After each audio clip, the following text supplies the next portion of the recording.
7 August रोजी राज्यात कुठे पाऊस होईल पाहूयात. नमस्कार, मी किरण वाघमारे. तुम्ही पाहतात हवामान अंदाज आणि बातम्या फेसबुक पेज, यूट्यूब चॅनल. सर्वप्रथम जो कालचा अंदाज दिला त्याप्रमाणे कोकण घाटात मध्यम ते जोरदार, त्यानंतर थोड्याशा मध्यम सरी बरसल्या. इकडे मराठवाड्याचा दक्षिण भाग आणि लगत होते सोलापूरचा भाग. थोडासा गोंदियाच्या आसपासही चांगल्या पावसाच्या सरी बरसल्या. बाकी राज्याच्या इतर ठिकाणी म्हणलं की स्थानिक वातावरण एखाद्या दुसऱ्या ठिकाणी होऊन थोड्याशा सरी बरसतील. तशा प्रकारच्या सरी काही ठिकाणी बरसलेत. पुणे शहराच्या काल कमेंट होते, सकाळी सकाळी पाऊस सुरू झाला, जोरदार पाऊस होतोय, पण काही नाही. पावसाच्या नोंदी खूप हलक्या स्वरूपाच्या झाल्यात किंवा हलका ते मध्यम स्वरूपाचाच पाऊस हा झालेला आहे. आणि आत्ता जर आपण पाहिलं तर मान्सूनचा आस असलेला पट्टा हा उत्तर भारताकडेच आहे.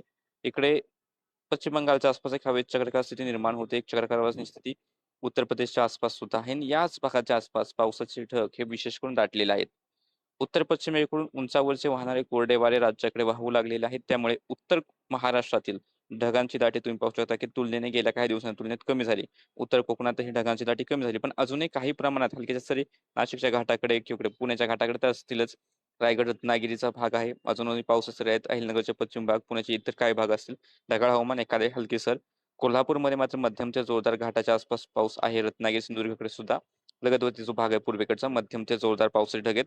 बाकी सोलापूर, धाराशिव, बीड, छत्रपती संभाजीनगर, जालना, जळगाव, बुलढाणा, अकोला, वाशिम, परभणी हलक्या पाऊस सरी मी सगळीकडे नाही, मात्र हलक्या मध्यम पाऊस सरी देणारे ढग आहेत आणि हे ढग पूर्वेकडे जातात. म्हणजे हेच ढग पुढे अजून त्याच्या पूर्वेकडच्या भागात म्हणजे हिंगोली असेल, वाशिम, अकोला, अमरावती, यवतमाळ, त्यानंतर लातूर, नांदेड या ठिकाणी पोहोचतील. त्यानंतर रात्री उशिरा किंवा पहाटे नागपूर, भंडारा, गोंदियाच्याही काही भागांमध्ये किंवा चंद्रपूरच्याही काही भागात पाऊस होऊ शकतो.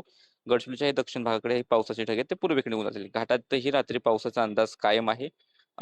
मुंबईच्या आसपास पावसाची शक्यता आता जवळपास खूप कमी झालेली किंवा जवळपास नाही असं म्हणू शकता. आणि उद्याचा जर आपण अंदाज पाहिला तर उद्या कोरड्या वाऱ्यांचे प्रवाह अजून वाढतील. जो काही पाऊस आहे दक्षिण कोकणाच्या आसपास आणि लगतवरती घाटाचा भाग आहे, सातारा, कोल्हापूर, मध्यम ते मुसळधार स्वरूपाचा पाऊस राहील. उत्तरेकडील घाटाच्या आसपास मध्यम सरींची शक्यता काही प्रमाणात राहील. मुंबई, ठाणे, पालघर, रायगड एखादी सर आली तर जास्त काही शक्यता नाही. नाशिक, धुळे, नंदुरबारचे राहिलेले भाग असेल, एखादी हलकी सर आली तर जास्त काही शक्यता नाही. पुणे, अहिल्यानगर, छत्रपती संभाजीनगर, जळगाव एखादा अपवाद वगळता जास्त काही शक्यता याही ठिकाणी दिसत नाही. मात्र पावसाचा जो अंदाज आहे इकडे नागपूर, भंडारा, गोंदिया, गडचिरोली, चंद्रपूर मेघगर्जनेसह मध्यम ते जोरदार सरी बरसण्याचा अंदाज आहे.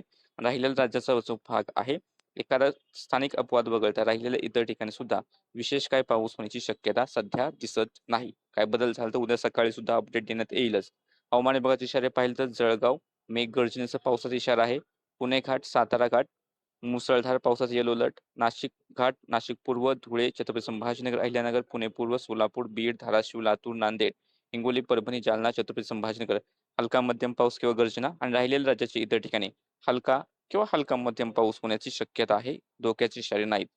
या अपडेटमध्ये इतकंच. फेसबुक पेज फॉलो करा, युट्यूब चॅनल सबस्क्राईब करून ठेवा.